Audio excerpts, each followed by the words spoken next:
दोस्तों, हमारे पिछले वीडियो में आपने देखा कि कैसे एक एस्टेरॉयड के कारण उन बड़े विशाल डायनासोर का अंत हो गया। और इस वीडियो में हम जानेंगे कि इंसानों का जन्म कैसे हुआ, किस क्रम विकास द्वारा हम इंसान बने। सब्सक्राइब कीजिए हमारा चैनल और लेटेस्ट वीडियोस के लिए बेल आइकन को जरूर दबाएं। डायनासोर के विनाश में एक मैमल्स नाम की प्रजाति बच गई थी। मैमल्स डायनासोर से बचने के लिए जमीन के अंदर बिल बनाकर रहते थे। यही कारण था कि मैमल्स उस महाप्रलय से बच गए थे और यही मैमल्स आगे चल के मनुष्य में बदलने वाले थे।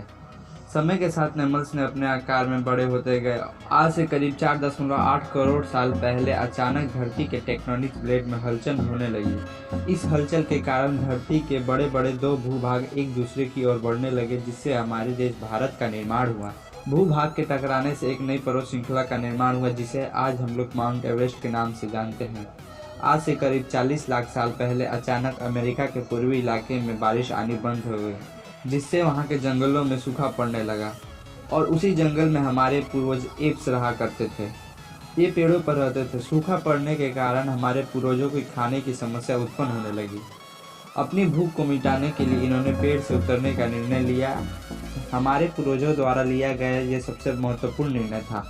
कई सालों के क्रम विकास के बाद अब हमारे पूर्वज दो पैरों पर चलने लगे थे।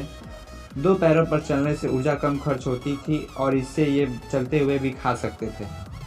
ये धीरे धीरे चालाक बन रहे थे और इसी बीच इन्होंने हथियार बनाना, शिकार करना और सबसे बड़ी चीज़ आग पर काबू पाना सीख लिया। आग पर काबू पाने की कला हमारे पूर्वजों के लिए काफ़ी मददगार साबित हुई। ये उन्हें ठंड से बचाती थी, रोशनी प्रदान करती थी। आग पर पका मांस खाने से ऊर्जा कम खर्च होने लगी। यही ऊर्जा हमारे पूर्वजों के दिमाग में खर्च होने लगी। इन्होंने अपने संदेश को पहुंचाने के लिए अलग अलग आवाज़ें निकालना शुरू की, जिससे इन्होंने भाषा का निर्माण हुआ। यही वो आखिरी क्रम विकास था जिसके बाद हम इंसान होमो सैपियंस बने। तो फ्रेंड्स, इस प्रकार हम इंसान अपने अस्तित्व में आए।